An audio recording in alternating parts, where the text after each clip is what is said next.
बिस्मिल्लाहिर्रहमानिर्रहीम। अस्सलाम वालेकुम डियर कैंडिडेट्स। उम्मीद है आप सब खैरियत से होंगे और डे बाय डे जो है वो अपनी प्रेपरेशन को जो है वो ज़रूर इम्प्रूव कर रहे होंगे। जैसा कि आपको पता है कि लास्ट लेक्चर जो था वो मैंने एस ब्लॉक एलिमेंट्स के हवाले से आपके लिए प्रिपेयर किया था और उसको मैंने लास्ट टाइम जो है वो अपलोड कर दिया था। आज मैं एक नेक्स्ट टॉपिक के साथ जो है वो आपके सामने मौजूद हूँ।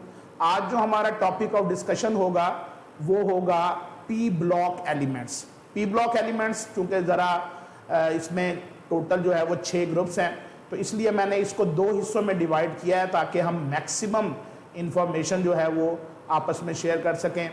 और पी ब्लॉक एलिमेंट्स के हवाले से आपको पता है कि group number 3A, 4A, 5A को मैंने एक सेक्शन में रखा है और उसके बाद जो बाकी ग्रुप्स हैं उनको मैंने पार्ट 2 में जो है वो प्लेस किया है ताकि हम आसानी के साथ मैक्सिमम इंफॉर्मेशन जो है वो आप तक पहुंचा सकें। तो पी ब्लॉक एलिमेंट जैसा कि बेटे आपको पता है कि इसकी डेफिनेशन हम प्रीवियस लेक्चर में ही क्लियर कर चुके हैं कि those elements that have their valence electron in the P orbitals are called P block elements. इसमें ग्रुप नंबर 3A से लेकर ग्रुप नंबर 8A तक के एलिमेंट्स शामिल हैं। तो सबसे पहले बेटे हम बात करते हैं ग्रुप 3A एलिमेंट्स की। इस ग्रुप में अगर आप एलिमेंट्स को देखें तो इसमें बोरॉन है, एल्यूमिनियम है, गैलियम है, इंडियम है और थेलियम है। ये मेंबर्स जो हैं वो ग्रुप 3A में मौजूद हैं। अब इसमें सबसे पहले अगर आप देखें तो जो बोरॉन है वो अपने स्मॉल साइज की वजह से और हाई न्यूक्लियर चार्ज की वजह से नॉन मेटेलिक प्रॉपर्टीज शो करता है, जबकि बाकी सारे मेंबर जो हैं वो इस ग्रुप के मेटल्स हैं। तो ये आप यूँ कह सकते हैं कि इस पूरे ग्रुप में सिर्फ बोरॉन जो है वो नॉन मेटल है, जबकि बाकी सारे एलिमेंट्स जो हैं वो मेटल्स हैं and it tends to lose electron quite easily. इसी लिहाज से यहाँ पर इसके कुछ प्रॉपर्टीज मैंने उसी लिहाज से तरतीब दी है, जैसे कि बोरॉन ऑक्साइड और बोरॉन हाइड्रोक्साइड जो है ये एसिडिक नेचर है, क्योंकि हम पढ़ चुके हैं कि नॉन मेटल के जो ऑक्साइड्स होते हैं वो एसिडिक करैक्टर के होते हैं। एल्यूमिनियम ऑक्साइड है, एल्यूमिनियम हाइड्रोक्साइड है या गैलियम ऑक्साइड है या गैलियम हाइड्रोक्साइड है, ये सारे एम्फोटेरिक प्रॉपर्टीज शो करते हैं, जबकि इंडियम का ऑक्साइड और हाइड्रोक्साइड जो है वो बेसिक इन करैक्टर हैं और बेसिक प्रॉपर्टीज शो करते हैं। तो यहाँ से आप अंदाजा ये लगा सकते हैं, thus on moving down the group there is a gradual change from acidic to amphoteric and then the basic character of the oxide and hydroxide of the element। तो down the group जब हम move करते हैं तो जैसे जैसे metallic properties बढ़ती हैं वैसे वैसे इन एलिमेंट्स का बेसिक करैक्टर जो है वो भी इंक्रीज करता है। अब उसके बाद नेक्स्ट पॉइंट में अगर हम देखते हैं तो एक बड़ा फेमस कंपाउंड है बोरॉन का जिसका नाम है बोराजीन, या उसको बोराजोल भी कहते हैं, या उसको कॉमनली जो है वो इनऑर्गेनिक बेंजीन कहा जाता है, क्योंकि ये बेंजीन से रिजेंबल करता है। तो उसका फॉर्मूला अगर आप देखें तो इट इज B3N3H6। ये फॉर्मूला आपसे पूछा जा सकता है MCQ में कि what is the formula of inorganic benzene या व्हाट इज द फॉर्मूला बोराजोल या बोराजीन। तो ये फॉर्मूला आपने याद रखना है और ये ज़हन में रखना है कि it resemble with the benzene, इसीलिए हम इसको इनऑर्गेनिक बेंजीन का नाम देते हैं। उसके बाद बेटे एक ट्रेंड है melting and boiling points of halides का। तो आप देख सकते हैं कि बोरॉन के जो हेलाइड्स का ऑर्डर है उसमें सबसे ज्यादा मेल्टिंग और बॉइलिंग पॉइंट है वो बोरॉन आयोडाइड का है और सबसे कम जो है वो बोरॉन फ्लोराइड का है। इसका क्रेडिट जो है वो वंडरवाल्स फोर्सेस को जाता है।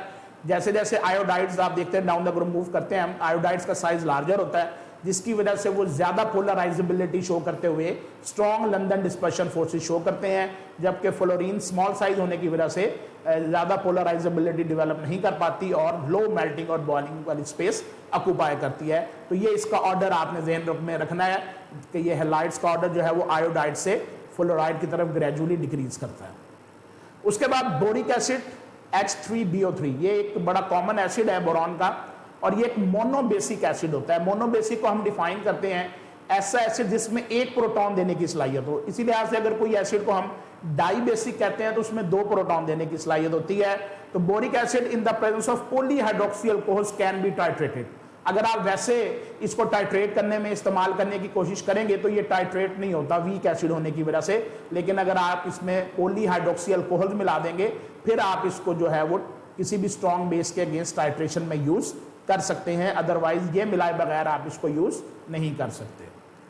उसके बाद बेटे नेक्स्ट प्रॉपर्टीज की तरफ चलते हैं कि boron is the only element in the group 3A which is non metallic in behaviour.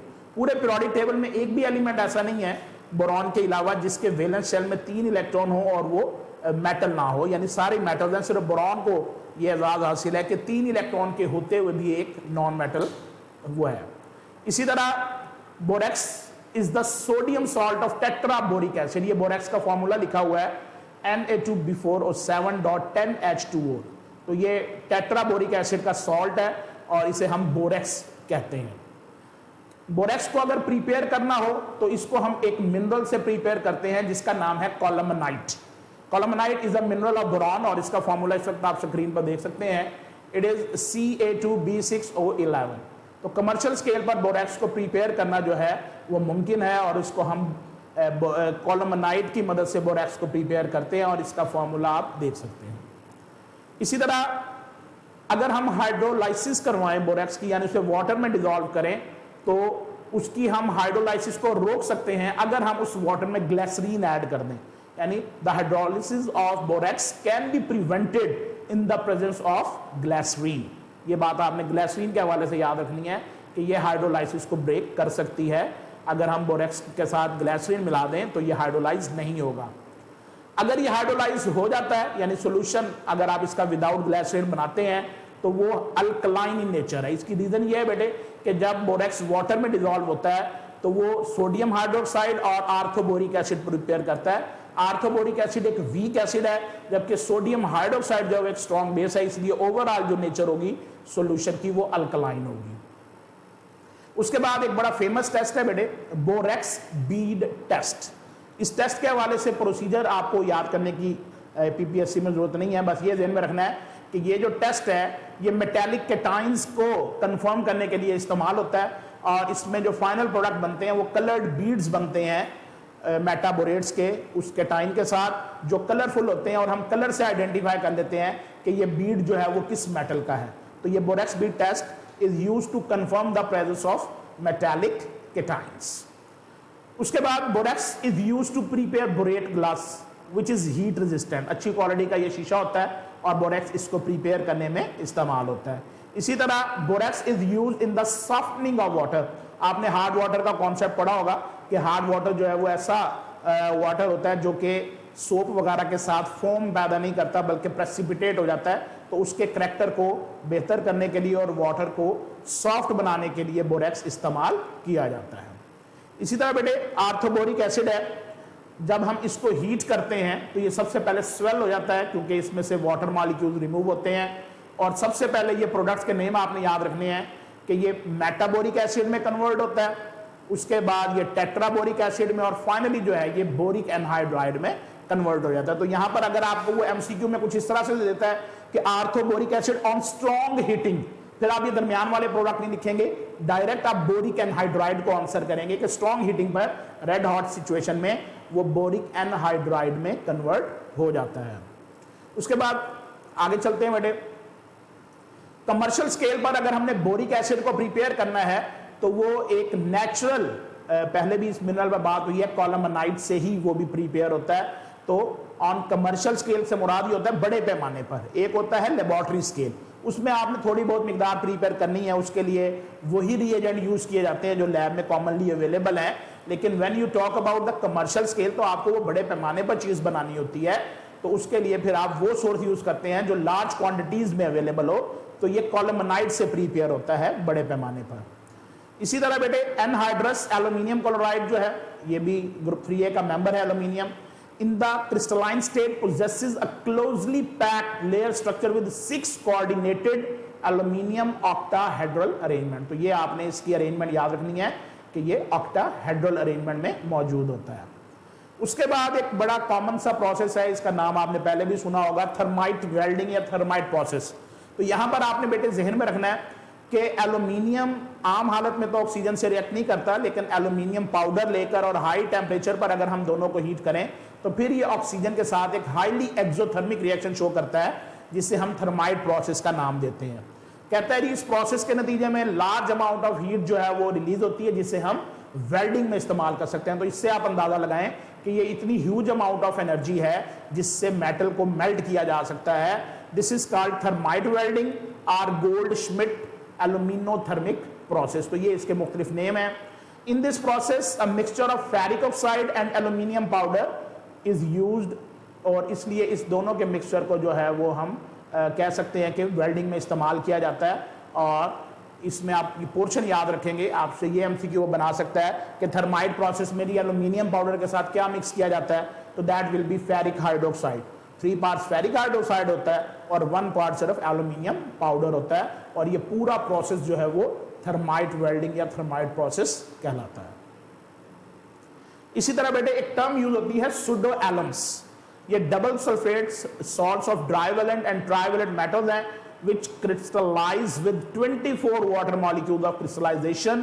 इनको हम सुडो एलम्स का नाम देते हैं। अब इसमें से एक सुडो एलम की आपको एग्जांपल दी हुई है, तो इसमें एमसीक्यू ये पूछ सकता है कि जी एलम्स में कितने वाटर ऑफ मॉलिक्यूल्स जो है वो क्रिस्टलाइज होते हैं, तो यू विल से 24, सब में 24 होते हैं। ये जनरल एक तादाद है इनकी, और बाकी ये एक सिंपली आप देखें डाइवेलेंट और एक ट्राइवेलेंट मेटल का सल्फेट होगा, और जो 24 वाटर मॉलिक्यूल्स के साथ क्रिस्टलाइज होता है। उसके बाद इस सिलसिले को आगे बढ़ाते हैं कि aluminium is usually extracted from the bauxite, यानी कि ये सवाल आपसे पूछा जाए कि एल्यूमिनियम अपनी किस ओर से जो है वो एक्सट्रैक्ट होता है, तो दैट इज बॉक्साइट। कॉमनली सबसे ज्यादा एल्यूमिनियम जो है वो बॉक्साइट से डेवलप होता है, और इसका फॉर्मूला आप देख सकते हैं, it is aluminium oxide .2H2O। इसी तरह aluminium powder is used to remove air bubbles.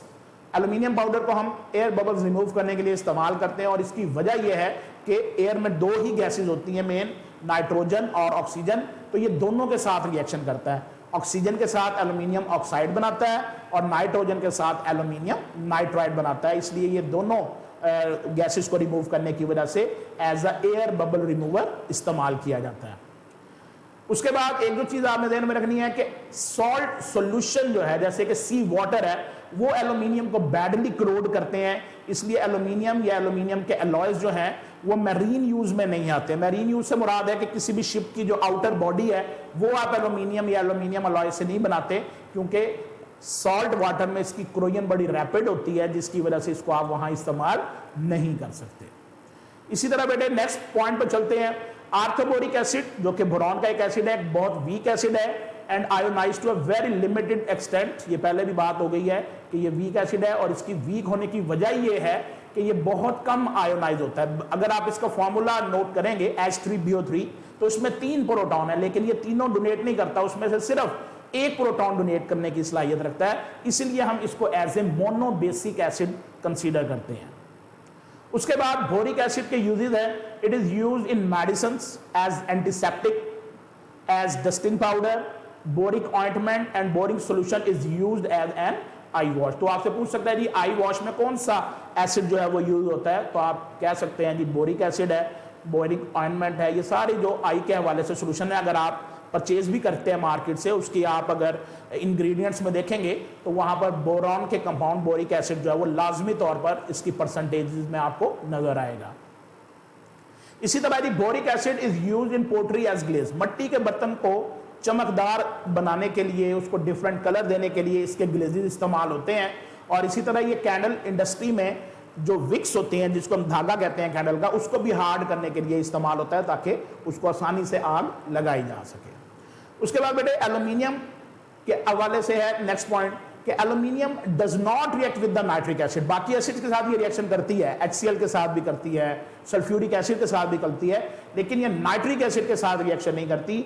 यही वजह है कि हम फिर नाइट्रिक एसिड को जब भी हमने स्टोर करना होता है वो हम एल्यूमिनियम कंटेनर्स में करते हैं, और कहता है इसकी रीजन यही हो सकती है कि एल्यूमिनियम नाइट्रिक एसिड के साथ रिएक्ट करके एक एल्यूमिनियम ऑक्साइड की लेयर बना लेती है जो उसको फर्दर अटैक करने से रोक देता है। उसके बाद जैसा कि मैंने आपको कहा था मिनरल्स लाजमी याद करने हैं, तो मैंने आपके लिए बेटे ये मिनरल्स शेयर किए हैं। बोरॉन का मिनरल देखें आप, बोरेक्स या टिंकल, इसका वही फॉर्मूला है, मतलब दोनों, टिंकल जो है वो जमीन से निकाला जाता है, बोरेक्स आप इसको नेम देते हैं केमिकली। कॉलमनाइट, आर्थोबोरिक एसिड, ये 3 बोरॉन के हैं। और यहाँ पर एक और पॉइंट मैंने ऐड किया है कि third most abundant element of earth crust जो है वो एल्यूमिनियम है। तो बाकी 2 भी मेंशन कर दिए हैं। नंबर 1 पर सबसे ज्यादा पाया जाने वाला एलिमेंट ऑक्सीजन है, और नंबर 2 पर पाया जाने वाला सिलिकॉन है।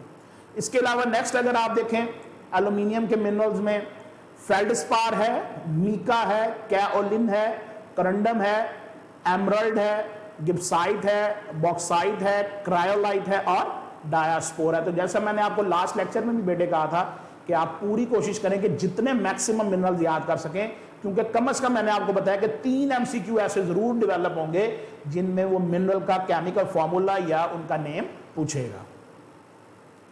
अब हम बढ़ते हैं towards the next group of P block element. जैसे मैंने आपको कहा कि इसको 2 हिस्सों में डिवाइड किया है, तो पहले हिस्से में आज हम 3 ग्रुप जो है वो डिस्कस करेंगे। एक हम डिस्कस कर चुके, अब नेक्स्ट जो ग्रुप है इंपॉर्टेंट ग्रुप है, ग्रुप नंबर 4A एलिमेंट्स। इसमें जो मेंबर्स हैं अगर आप देखें, कार्बन है जी, सिलिकॉन है, जर्मेनियम है, टिन है और लेड है। इनके वैलेंस शेल में 4 इलेक्ट्रॉन जो है वो मौजूद होते हैं और ये टेट्रावेलेंट एलिमेंट्स हैं। तो इनके हवाले से इंफॉर्मेशन देखते हैं। सबसे पहले जी, carbon and silicon are the only non metals in the group. Germanium is metalloid while tin and lead are metals. तो ये इनकी डिवीजन है। जैसे जैसे अब डाउन द ग्रुप मूव कर रहे हैं, मेटेलिक करैक्टर बढ़ रहा है और नॉन मेटेलिक करैक्टर डिक्रीज हो रहा है। इसी तरह एक इसमें इफेक्ट यूज होता है, inert pair effect. Inert pair effect, तो इसकी डेफिनेशन यहां पर मैंने ऐड की है, the reluctance of ns electrons to take part in a bond formation. कि ऐसी सिचुएशन जिसमें s ऑर्बिटल्स में मौजूद इलेक्ट्रॉन बॉन्ड बनाने में हिस्सा ना लें और या रिएक्शन करने में हिस्सा ना लें, तो उस कंडीशन को हम इनर्ट पेयर इफेक्ट का नाम देते हैं। और ये सबसे ज्यादा हैवियर मेंबर्स में डोमिनेंट इफेक्ट होता है। हैवियर मेंबर से मुराद ऐसे एलिमेंट्स हैं जिनको आप कह सकते हैं कि जिनका एटॉमिक नंबर काफी हाई है और ये पीरियोडिक टेबल में बॉटम पर जो है वो मौजूद होते हैं। उसके बाद silicon chloride is the Lewis acid and carbon tetrachloride is not. इसकी क्या रीजन है? क्योंकि लीविस एसिड के मुताबिक ये डेफिनेशन है कि acid is the species that is capable of taking or gaining an electron pair. Electron pair लेने की सलाहियत है। तो कहता है जी सिलिकॉन का क्लोराइड जो है वो लीविस एसिड है, लेकिन उसी ग्रुप में मौजूद कार्बन का टेट्राक्लोराइड जो है वो लीविस एसिड नहीं है। उसकी रीजन क्या है? Because the absence of vacant D orbital. Carbon में डी ऑर्बिटल नहीं होता, जबकि सिलिकॉन में होता है, जहां पर वो 2 इलेक्ट्रॉन गेन कर सकता है, इसलिए ये act as a Lewis acid, but carbon tetrachloride can not do so. उसके बाद बेटे फॉर्मूला है व्हाइट लेड। क्या होता है? ये व्हाइट कलर का पिगमेंट है जो पेंट में हम डालते हैं व्हाइट कलर हासिल करने के लिए। इसका फॉर्मूला बेटे देख सकते हैं, it is lead hydroxide and lead carbonate. यानी ये 2 आप कह सकते हैं कि इसमें स्पीशीज हैं, हाइड्रोक्साइड और लेड कार्बोनेट। इसी तरह lead, red lead, this is lead oxide या ट्राइप्लम्बिक टेट्राऑक्साइड भी इसको हम कहते हैं। तो ये रेड लेड का फॉर्मूला है। सिलिकॉन्स के हवाले से आपको पता है सिलिकॉन्स जो हैं वो सिंथेटिक लुब्रिकेंट्स हैं और ये हम इसमें कहते हैं कि सिलिकॉन ऑक्सीजन, सिलिकॉन ब्रिज जो है वो मौजूद होता है और इनका जनरल फॉर्मूला आपने याद रखना है R2SiO into N, where N are the number of units of these monomers। ये जितने मर्जी आप अकॉर्डिंग टू सिचुएशन इसमें ऐड करके जितना आपने मॉलिक्यूलर मास बढ़ाना है पॉलीमर का, आप उतने मोनोमर्स इसमें अटैच कर सकते हैं। जहां पे R जो है वो मिथाइल ग्रुप भी हो सकता है, इथाइल ग्रुप भी हो सकता है और इसी तरह फिनाइल ग्रुप भी हो सकता है। इसी तरह अगर हम इस ग्रुप की एक मेन बात करें तो कैटिनेशन जो है वो इस ग्रुप की एक यूनिक टेंडेंसी है। कार्बन देखिए सबसे ज्यादा कैटिनेशन शो करता है। कैटिनेशन सेल्फ लिंकिंग, आपस में मिलकर एटम्स का लॉन्ग चेन्स बनाना जो है वो कैटिनेशन कहलाता है। तो ये कैटिनेशन जो है वो इस ग्रुप की बड़ी यूनिक प्रॉपर्टी है। उसी तरह बेटे जब हम बात करते हैं stannous sulphide exist in yellow glistening scales which is used for decorative purpose under the name mosaic gold। तो चीजों को गोल्डन कलर देने के लिए स्टेनस सल्फाइड जो है वो इस्तेमाल होता है और ये डेकोरेटिव पर्पस में, और इसे आप मोज़ैक गोल्ड कहते हैं। तो इसका फॉर्मूला आप याद रखेंगे कि what is the formula of mosaic gold? It is stannous sulphide. इसी तरह एक टर्म इस्तेमाल होती है टिन क्राई। टिन क्राई यानी कि टिन का रोना। तो tin metal when bent produces a cracking noise due to the rubbing of metal crystals over one another. तो ये टिन क्राई की टर्म जो है वो टिन में से जब डिफरेंट वॉइसेस आते हैं, जब आप उसको बेंड करते हैं तो उसे हम टिन क्राई का नाम देते हैं। इसी तरह बेटे next, carbon sub oxide is the foul smelling gas which can be prepared by the dehydration of malonic acid with P2O5 phosphorus pentoxide के साथ जो है वो मेलोनिक एसिड को अगर आप डिहाइड्रेट करें तो कार्बन सब ऑक्साइड की फॉर्मेशन हो सकती है। इसी तरह बेटे carbon monoxide molecule has a small dipole moment, ये आपने याद रखनी है कि कार्बन मोनोऑक्साइड की डायपोल मोमेंट सिर्फ 0.112 डिबाई होती है, जो कि काफी कम है।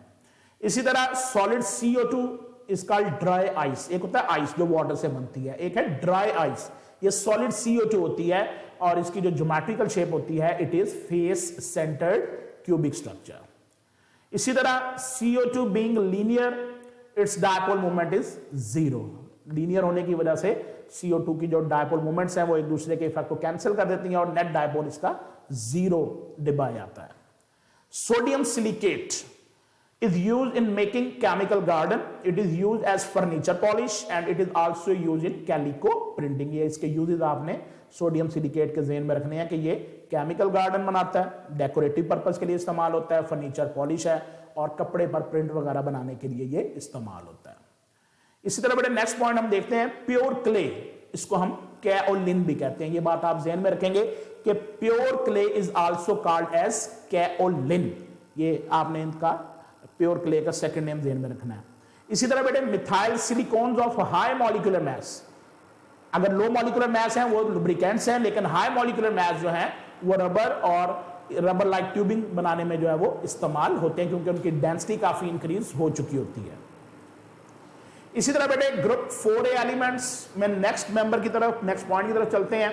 Silicones are used in the treatment of various surface to make them water repellent, कि सिलिकॉन्स में जहां पर वो लुब्रिकेंट्स हैं, जहां पर वो इलेक्ट्रिसिटी लीकिंग को रोक रहे हैं, ग्रीस के तौर पर इस्तेमाल हो रहे हैं, वहां पर वो सरफेसिस को वाटर रिपेलेंट भी बनाते हैं और ये क्रेडिट उनमें मौजूद अल्काइल ग्रुप को जाता है जो नॉन पोलर होता है।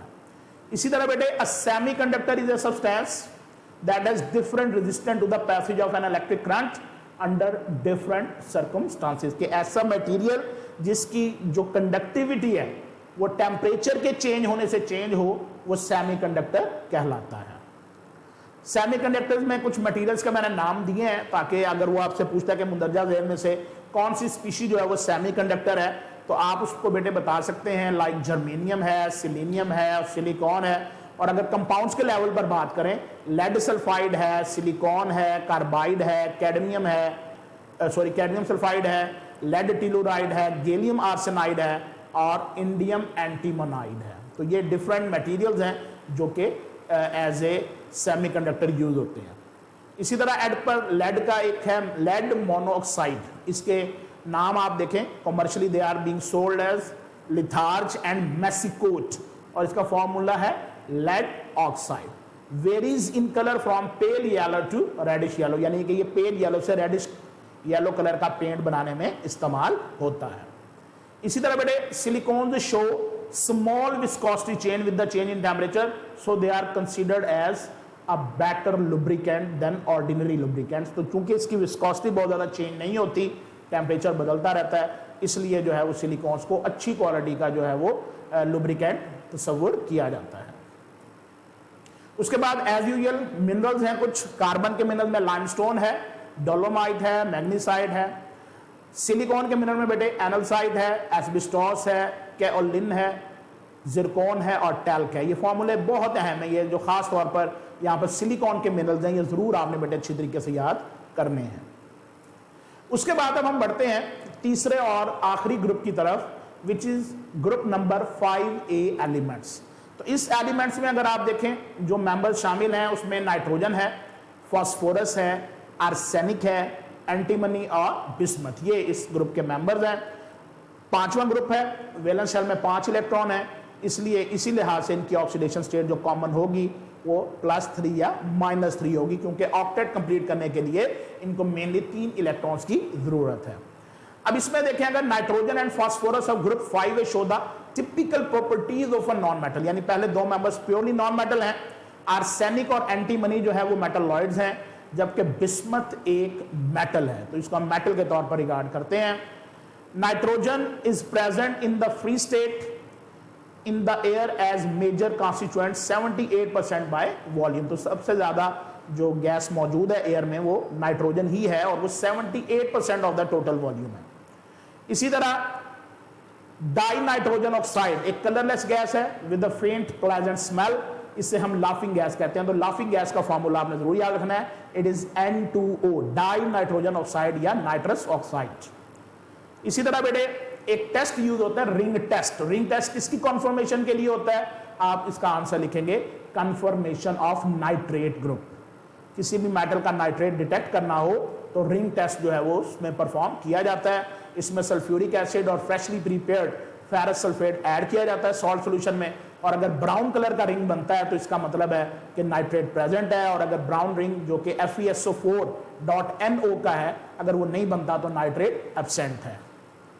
इसी तरह फिजिकल स्टेट की अगर हम बात करें, NO2 जो कि रेडिश ब्राउन गैस है और इसकी बड़ी पंजेंट स्मेल होती है, और अगर हम NO2 नाइट्रोजन डाइऑक्साइड को ठंडा करें तो सबसे पहले ये येलो लिक्विड में कन्वर्ट होती है, और अगर आप इसको बहुत ज़्यादा फ्रोजन मोड में ले जाएं तो ये एक कलरलेस सॉलिड में कन्वर्ट हो जाती है, which is simply that dimer of NO2 and it is called N2O4, यानी कि NO2 के 2 यूनिट्स कंबाइन होकर N2O4 बना देते हैं। उसके बाद नाइट्रोजन का एक एसिड है nitrous acid, it can be prepared bye dissolving die nitrogen trioxide N2O3 in water. तो यहां पर आप ये भी कह सकते हैं डाई नाइट्रोजन ट्राइऑक्साइड जो है वो असल में HNO2 का एनहाइड्राइड है। ये जरूर एक आधा MCQ आएगा, वो आपसे पूछेगा जी इस एसिड का बताएं एनहाइड्राइड कौन सा, तो हर एक एसिड का एनहाइड्राइड आपको आना चाहिए। उसके बाद नेक्स्ट पॉइंट में अगर हम देखें तो नाइट्रिक एसिड को प्रिपेयर करने का जो मेथड है that is Birkeland and Eyde's process. ये नाम आपने बस ध्यान में रखना है कि ये 2 साइंटिस्ट थे बिर्कलैंड और आइड्स, इन्होंने ये मेथड डिवाइस किया था, और इसमें हम नाइट्रोजन फ्रॉम एयर और ऑक्सीजन को आपस में पहले NO में कन्वर्ट करते हैं, फिर NO2 में, फिर उसको वाटर से रिएक्ट करवाकर नाइट्रिक एसिड प्रिपेयर किया जाता है। उसके बाद बेटे concentrated nitric acid is a colourless volatile liquid with specific gravity 1.53। तो ये कंसंट्रेटेड नाइट्रिक एसिड एक कलरलेस एसिड है, और इसकी जो ग्रेविटी आपने याद रखनी है वो 1.53 है, तो ये हैवियर देन वाटर है स्लाइटली। उसके बाद बेटे गोल्ड, प्लैटिनम, इरिडियम और टाइटेनियम ये नाइट्रिक एसिड से रिएक्ट नहीं करते। मतलब ये देखें सारी मेटल आपने याद रखनी है कि कौन सी इनमें से मुंदरजा झेल मेटल है जी जो नाइट्रिक एसिड से रिएक्ट नहीं करती, तो that is gold, platinum, iridium and titanium. इनको हम नोबल मेटल्स कहते हैं अमूमन, और ये नाइट्रिक एसिड के साथ रिएक्शन नहीं करती। इसके बरक्स कुछ मेटल्स है लाइक आयरन है, कोबाल्ट है, निकल है, क्रोमियम है, एल्यूमिनियम है, ये रिएक्शन तो करते हैं लेकिन इनके गिर्द एक कवरिंग बन जाती है इनके ऑक्साइड की जो इनको फर्दर रिएक्शन करने से रोक देती है। जबकि अगर हम टंगस्टन और यूरेनियम की बात करें, ये नाइट्रिक एसिड के साथ रिएक्शन करके ऑक्साइड में कन्वर्ट हो जाते हैं। उसके बाद नेक्स्ट पॉइंट फास्फोरस पेंटॉक्साइड है, मैंने ये ऐड कर दिया कि ये किस एसिड का एनहाइड्राइड है, तो it is anhydride of phosphoric acid H3PO4। और ये कैसे बनता है? By treating hot water to obtain phosphoric acid. अगर आप P2O5 में अगर आप हॉट वाटर ऐड कर दें तो ये फास्फोरिक एसिड में कन्वर्ट हो जाता है। इसी तरह बेटे अगर आप फास्फोरिक एसिड को हीट करें तो ये वाटर लूज करता है और सबसे पहले पायरो फास्फोरिक एसिड में और देन मेटाफास्फोरिक एसिड में कन्वर्ट हो जाता है। तो आप ये याद रखेंगे कि H3PO4 loses water of crystallization and first of all it is converted into pyrophosphoric acid and then into metaphosphoric acid। इसी तरह नेक्स्ट जो MCQ है बेटे वो है एक्वा रीजिया के हवाले से, बड़ा इंपॉर्टेंट ये हमारे पास एक मिक्सचर है, इसमें 1 पोर्शन हम ऐड करते हैं कंसंट्रेटेड नाइट्रिक एसिड और 3 पोर्शन इसमें हम ऐड करते हैं कंसंट्रेटेड HCl। ये दोनों मतलब इसके आप कह सकते हैं कि स्ट्रॉन्ग एसिड्स का मिक्सचर है। और एक्वा रीजिया का काम क्या है? ये गोल्ड और प्लैटिनम को खास तौर पर डिसॉल्व करने के काम आता है। जो आम हालत में मेटल्स किसी भी एसिड में डिसॉल्व नहीं होती, हम उनको एक्वा रीजिया बनाकर डिसॉल्व करने की कोशिश करते हैं। उसके बाद बेटे फास्फोरस का जो लफ्जी मतलब है वो है लाइट बियरिंग, चमकना, रोशनी देना। तो फास्फोरस अगर किसी अंधेरे कमरे में रखी हो तो ये लाइट देती है। आपने इस तरह की तस्वीर भी देखी होगी जिसके दाने अंधेरे में चमकते हैं लाइट। तो ये फास्फोरस को उसकी कैरेक्टरिस्टिक की वजह से एक ग्रीक वर्ड में नाम दिया गया है जिसका मतलब है लाइट बियरिंग। इसी तरह फास्फोरस जो कि बड़ा अहम मेंबर है इस ग्रुप का, ये एटलीस्ट 6 एलोट्रॉपिक फॉर्म्स में एग्जिस्ट करता है। एलोट्रॉपी आपको पता है कि किसी भी एलिमेंट का एक से ज्यादा फॉर्म में एग्जिस्ट करना एलोट्रॉपी कहलाता है। तो phosphorus in total 6 different allotropic form में एग्जिस्ट करती है। इसमें सबसे ज्यादा जो एलोट्रॉपिक फॉर्म इसकी रिएक्टिव है और पॉइजनस है वो है व्हाइट फास्फोरस, जो कि टेट्रा एटॉमिक यूनिट्स पर मुश्तमिल होती है और ये रिएक्टिव है, पॉइजनस है, वोलाटाइल है, वैक्सी है और येलोविश व्हाइट सब्सटेंस है। तो ये इसकी जनरल करैक्टरिस्टिक्स हैं व्हाइट फास्फोरस की। उसके बाद व्हाइट फास्फोरस, जैसे मैंने आपको पहला बताया, ये टेट्रा एटॉमिक मॉलिक्यूल P4 की फॉर्म में एग्जिस्ट करती है। इसका स्ट्रक्चर जो होता है वो टेट्राहेड्रल होता है। व्हाइट फास्फोरस को हीट करें तो ये रेड फास्फोरस में कन्वर्ट हो जाती है। Red phosphorus is much less reactive and less poisonous than the white phosphorus. इसके बाद एक टर्म यूज होती है स्मोक स्क्रीन्स। धुआं मसनूई तौर पर अगर पैदा करना हो तो उसमें हम कैल्शियम फॉस्फाइड जो है वो यूज करते हैं और वो धुआं मसनूई तौर पर पैदा करता है, तो इसे हम नाम देते हैं स्मोक स्क्रीन्स का। तो ये जो टॉपिक था, पहला हमारा पोर्शन था, 3 ग्रुप बेटे इसमें मैंने कवर किए हैं। अब नेक्स्ट आपके लिए मैंने फिर एक स्टेटमेंट जो है वो ढूंढी है। The key to success is to focus on the goals not the obstacles. कि अगर आप कामयाब होना चाहते हैं तो जो आपके गोल्स हैं, आपका मकसद है, उसके ऊपर अपना ध्यान रखें। रास्ते में आने वाली जो रुकावटें हैं उनकी तरफ मत देखें। बिल्कुल इसी तरह आप ये चीज़ सोचें कि आपने पब्लिक सर्विस कमीशन के थ्रू सिलेक्शन करनी है और एक बेहतरीन करियर जो है वो एंजॉय करना है। आप इसके रास्ते में आने वाली मुश्किलात के जी मैंने कभी इससे पहले FSC को नहीं पढ़ाया, या इससे पहले जनाब मेरे पास मटेरियल नहीं था, या मैं जी इस मसरूफियत की वजह से फोकस नहीं कर पा रहा, ये सारी चीज़ें जो है वो बलाए ताक रखते हुए आप इसको प्रिपेयर करें और अल्लाह ताला आपको इसमें इंशाल्लाह ज़रूर कामयाबी जो है वो अता करेंगे। बाकी जितना मुझसे होगा इंशाल्लाह मैं मैक्सिमम मटेरियल आपको वीडियो लेक्चर्स के ज़रिए से और जैसा कि मैंने ई-बुक्स की सूरत में पहुंचाऊंगा और वो मैं ग्रुप में पहुंचा भी रहा हूँ। इंशाल्लाह ये सिलसिला हम इसको आगे लेकर चलेंगे और इंशाल्लाह नेक्स्ट जो हमारा लेक्चर ऑफ डिस्कशन होगा वो इसी P ब्लॉक एलिमेंट्स का पार्ट 2 होगा, जो इंशाल्लाह बहुत जल्द आप तक उसका लिंक मैं भेज दूंगा। तो पार्ट 1 को अच्छी तरह रिमेंबर करें और पार्ट 2 का लेक्चर जो है उसका वेट करें। इंशाल्लाह बहुत जल्द वो आपको मैं बेटे भेज दूंगा। अपना बहुत सारा ख्याल रखें, अपनी प्रेपरेशन करते रहें। अल्लाह ताला आपका हामी और नासिर हो। पाकिस्तान जिंदाबाद।